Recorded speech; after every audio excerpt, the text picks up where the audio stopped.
Hola a todos, en nombre de mis compañeros Sebastián Ávila, Carla Montilva, Jenny Ojeda, Olis Pérez y en el mío propio, Miguel Frick, les damos la bienvenida a esta presentación donde estaremos hablando de la importancia de la validez y de la confiabilidad en los instrumentos psicométricos en la psicología. Comencemos entonces. Bien, ¿y qué entendemos por confiabilidad? De acuerdo a Torninbeni y otros, la confiabilidad puede definirse como la exactitud o precisión de una medición o el grado en el cual las puntuaciones de un test están libres de esos errores de medición que cometemos cuando aplicamos un instrumento psicométrico o cuando lo elaboramos o cuando lo analizamos posteriormente de aplicar. A continuación señala que la confiabilidad está referida a la medida en que un instrumento de investigación psicométrico obtiene sistemáticamente los mismos resultados si la utilizamos en la misma situación en distintas ocasiones. Y entonces la importancia de la confiabilidad a partir de estas dos definiciones tiene que ver con que los resultados que arroja una investigación psicométrica a partir de la variable psicológica que estamos midiendo nos ofrecen confianza en un sentido experimental. Veamos ahora algunos aspectos relevantes de la confiabilidad. Y los primeros dos que queremos presentar son la precisión, la cual está referida a la dispersión del conjunto de valores obtenidos de mediciones repetidas de una variable psicológica específica en nuestro instrumento psicométrico, y la exactitud está referida a cuán cerca del valor real nos encontramos en nuestro valor medido por el instrumento psicométrico. En el gráfico podemos ver en la diana de la izquierda que tenemos una baja precisión porque los resultados tienen una alta dispersión y una baja exactitud porque nos alejamos del centro de la diana, que sería nuestro valor real. Y en la de la extrema derecha tenemos una alta precisión porque los valores tienen poca dispersión, pero una baja exactitud porque nos alejamos del centro de la diana, que es nuestro valor real. Y en la tercera diana podemos ver que hay una alta precisión porque hay una poca dispersión de los valores y una alta exactitud porque los valores están alrededor del centro de la diana. Otros dos aspectos relevantes relacionados con la confiabilidad sería el sesgo, que también es llamado error sistemático, y que está referido a un error diferencial en el que podemos incurrir en cualquiera de las etapas de la elaboración del instrumento o de la aplicación del instrumento psicométrico, y tiene que ver con un error que estamos introduciendo, que es sistemático, que es repetitivo y que invariablemente nos va a conducir a una conclusión errónea. Por ejemplo, un prejuicio del investigador o una hipótesis falsa de trabajo, una teoría falsa, errónea de trabajo. Por otro lado, tenemos el error aleatorio, que se refiere a los errores impredecibles que no podemos manejar, que tenemos mayores dificultades para controlarlo, como por ejemplo factores relacionados con el evaluado. Un ejemplo podría ser que el evaluado miente al momento de responder el instrumento psicométrico. Y un último aspecto relevante asociado con la confiabilidad que podemos presentar tiene que ver con la consistencia, y esta está relacionada a que si aplicamos en distintas ocasiones a un mismo sujeto o a una misma población un instrumento psicométrico específico, deberíamos obtener rangos de puntuaciones estables y coherentes, es decir, que tengan el mismo sentido de lo que estamos midiendo, que tengan valores coherentes con lo que estamos midiendo, con la variable psicológica que estamos midiendo. Así pues, la importancia de la confiabilidad en la psicometría tiene que ver con esperar que al aplicar el instrumento psicométrico vamos a recibir un valor de la variable psicológica que queremos medir, que es adecuado a lo que estamos investigando. Saludos, mi nombre es Olis Pérez. Les voy a hablar sobre los momentos de la confiabilidad y las dimensiones de la misma. Los momentos de la confiabilidad abarcan tres fases: la fase de elaboración de los ítems, la fase de aplicación de la prueba y la fase de corrección. La primera fase, que es la elaboración de los ítems, tenemos que tomar en cuenta aspectos muy importantes como a quién se le va a aplicar la prueba, la edad, el contexto, el sexo, la preparación. En la construcción de los ítems tenemos tres aspectos de suma importancia, como lo son el muestreo de contenido, el escalamiento de las respuestas y la estabilidad. El muestreo de contenido tiene que ver con la información de calidad con la cual yo redacte esos ítems. El escalamiento de la respuesta lo explicamos mejor con un ejemplo. Si tenemos una pregunta y las alternativas de respuesta son verdadero y falso, tenemos que el evaluado puede adivinar la respuesta correcta, tiene un 50% de probabilidades. En cambio, si ponemos más alternativas, ese 50 disminuye a un 20 o un 25%, aumentando la confiabilidad. La estabilidad también la podemos explicar mediante un ejemplo. Si vamos a medir lo que es la inteligencia, la personalidad, si hacemos la misma prueba, el mismo individuo, en mayo de 2022 y en mayo de 2023, la variación de la respuesta no debe ser amplia, debido a la naturaleza de lo que estamos midiendo. En cambio, si vamos a medir actitudes como por ejemplo la ansiedad, sí se pueden esperar cambios de relevancia en tiempos cortos. Cuando vamos a aplicar la prueba, tenemos que ser sumamente cuidadosos con respecto a los factores externos para que no incidan en los resultados de la prueba. Tenemos factores muy importantes como lo son el lenguaje, el ambiente, los coevaluadores y el tiempo. El lenguaje debe de ser claro, con términos que el evaluado conozca, con términos que sean fáciles y no impositivos. El ambiente tiene que ver con la iluminación, con un ambiente que sea libre de interrupciones, y si hay que utilizar materiales como lápiz, borrador y papel, estos deben estar a mano para el evaluado. Los coevaluadores se aplican cuando son pruebas colectivas. Si tenemos una prueba para aplicar a 20 personas, deben haber, lo más recomendable es que hayan coevaluadores que estén cerca del evaluado para cuando surjan las preguntas y aclaratorias. Así los evaluados no se dispersan. El tiempo aplica a pruebas de rendimiento y a pruebas de ejecución máxima. Las pruebas de rendimiento son aquellas que tienen un tiempo estipulado para su elaboración. Una vez que culmine ese tiempo, ya no se puede responder la prueba. El evaluado entrega la prueba hasta donde llegó. En cambio, en las pruebas de ejecución, a pesar de que sí se le permite al evaluado culminar su prueba, esas respuestas después del tiempo va a incidir en las puntuaciones. Una vez que ya hicimos los ítems, aplicamos la prueba, nos queda corregir. Si usamos el método de corrección manual, podemos involuntariamente sumar malas respuestas, sustituir una casilla por otra. Este error se minimiza si usamos un método computarizado. Vemos entonces cuán importante son estos tres momentos de hacerlos bien hechos, de hacerlos de la manera correcta, porque afectan significativamente la confiabilidad. Las dimensiones de la confiabilidad son tres: la estabilidad, la consistencia interna y la confiabilidad interexaminador. La estabilidad tiene que ver directamente con el constructo. Las puntuaciones no deben de variar por factores temporales.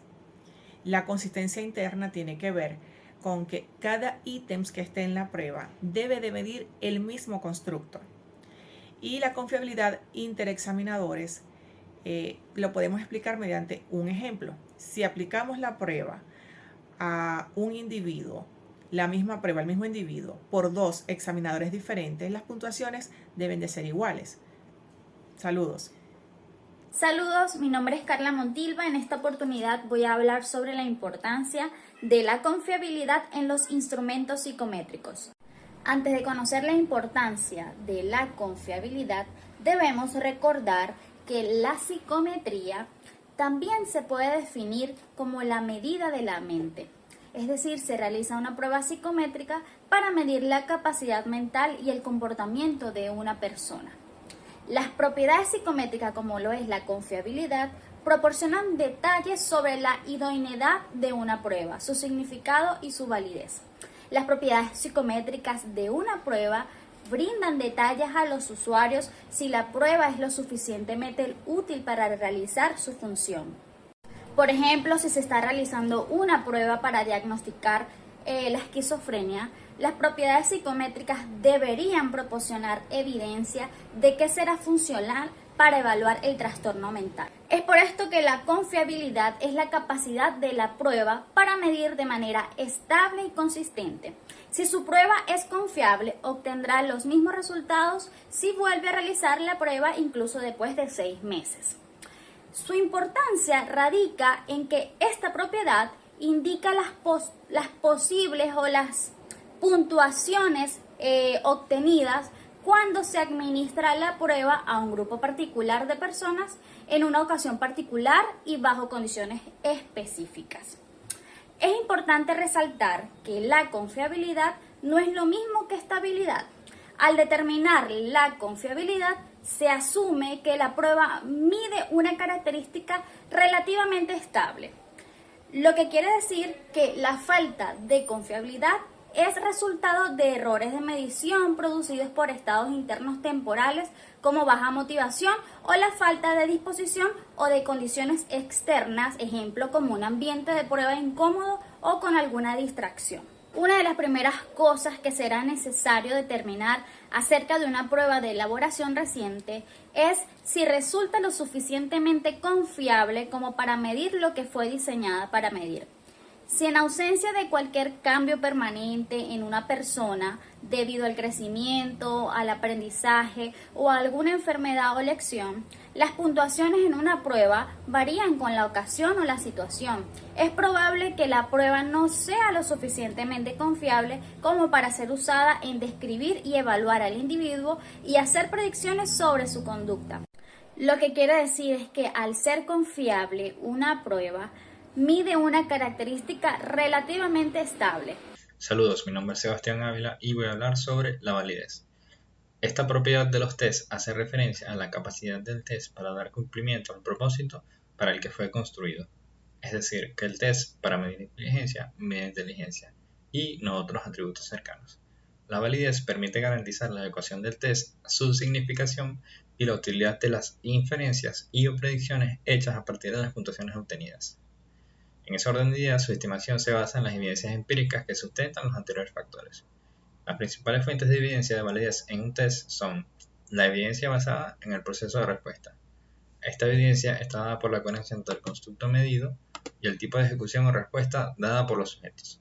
Por ejemplo, en una prueba que mide la inteligencia, es importante verificar que el evaluado realmente responde a criterios que determinan la inteligencia y no a la memoria, por ejemplo. Esto puede aclarar en qué medida las capacidades o variables accesorias relacionadas con el constructo pueden influir diferencialmente en la respuesta de los sujetos. Luego está la evidencia basada en el contenido del test. Esta se demuestra cuando los resultados obtenidos con el contenido de un test son producto de una muestra representativa de un conjunto de situaciones que dan cuenta de los criterios del constructo y atributo que se quiere conocer. En la construcción del test es importante elaborar un plan detallado que incluya el contenido y los objetivos que describen el atributo a medir. Esto se logra con el procedimiento de validación de contenido que tiene 4 etapas.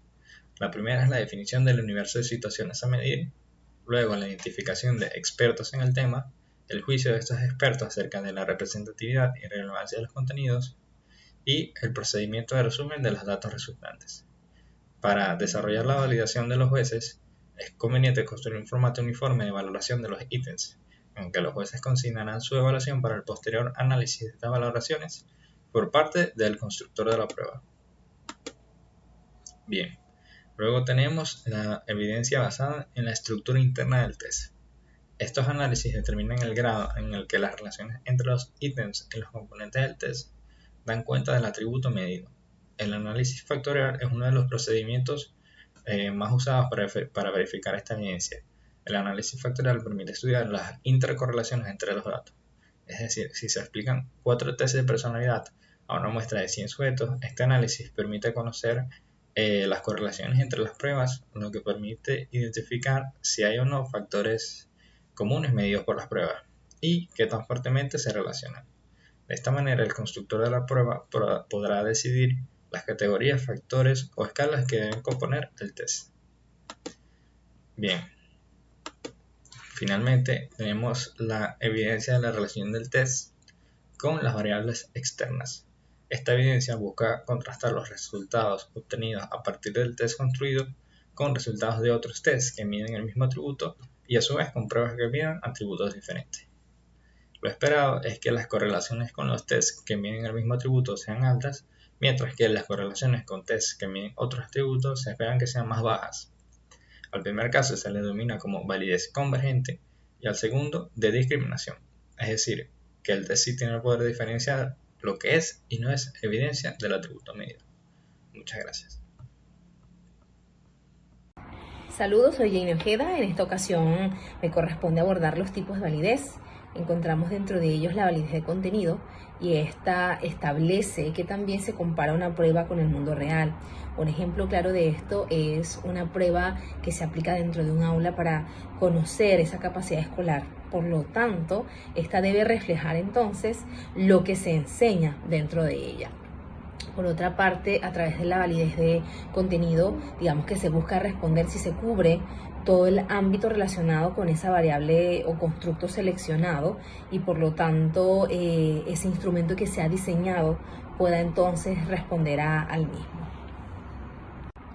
Por otro lado, encontramos la validez de criterio y esta establece si la prueba coincide con un determinado conjunto de habilidades. Por lo tanto, se puede realizar correlaciones para determinar en qué medida los distintos instrumentos miden las mismas variables. Ahora, esta validez está compuesta por otras variables, es decir, se mide de distintas maneras. En primer lugar, encontramos la validez concurrente y esta mide la prueba contra una prueba de referencia y una correlación alta, digamos que indica que la prueba tiene una validez de criterio fuerte. Por otro lado, encontramos la validez predictiva y un ejemplo claro de este puede ser que también una prueba predice habilidades, tales como medirse un buen promedio de calificaciones en la escuela secundaria, produce también buenos resultados en la universidad. Por otra parte, encontramos la validez convergente, muestra que un instrumento está altamente correlacionado con instrumentos que miden variables similares. Y por último, la validez divergente, que es un instrumento poco relacionado con instrumentos que miden variables diferentes. En este caso, un ejemplo debería ser una baja correlación entre un instrumento que mide motivación y otra que mide autoeficacia, ¿ya? Bien, por último encontramos un tercer tipo de validez que es la de constructo. Esta tiene que ver con la medida de lo bien que una prueba cumple con sus pretensiones. Es decir, una prueba diseñada para medir la depresión debe medir este constructo en particular y no ligarlo con otros ideales o en este caso relacionarlo con la ansiedad o el estrés, ¿no? Tiene que estudiar en este caso esta variable sin ligarla de un modo u otro con otras variables. Por otra parte, la validez de constructo entonces se refiere a si se pueden hacer inferencias sobre las puntuaciones de las pruebas relacionadas con el concepto estudiado. Por lo tanto, las pruebas que se realizan para demostrar esta validez o la validez de tipo de constructo se lleva a través de tres maneras. En primer lugar, la homogeneidad, y esta significa el instrumento que mide solo un constructo o una variable. Por otra parte, convergencia, que se produce cuando el instrumento mide conceptos similares a otros instrumentos. Sin embargo, si no hay instrumentos similares disponibles, entonces esto no será posible. Y por último, la evidencia de la teoría, que obviamente es evidente cuando el comportamiento es similar a las proposiciones teóricas del constructo medido en ese instrumento. Ahora, para finalizar, es necesario hacer mención a la importancia de la validez en los instrumentos psicométricos. Entonces, entendiendo que la validez puede ser el grado en que la evidencia y la teoría apoyan una determinada interpretación, es necesario destacar entonces la importancia de esta, ya que reporta, digamos, la fuente a la que fue sometido ese instrumento utilizado y permite garantizar la interpretabilidad o nivel de precisión de esas conclusiones que se llevaron a cabo, obviamente siendo coherentes con lo que se extrajo en base a ese estudio. O en su defecto, reconocer también esas limitaciones del mismo. Asimismo, la importancia de tener un instrumento validado permite conocer mejor el comportamiento de las personas que viven en un determinado entorno o a lo que se enfrentan, ¿no? Dependiendo de un evento determinado, y así pensar mejor en una posible intervención. Muchas gracias.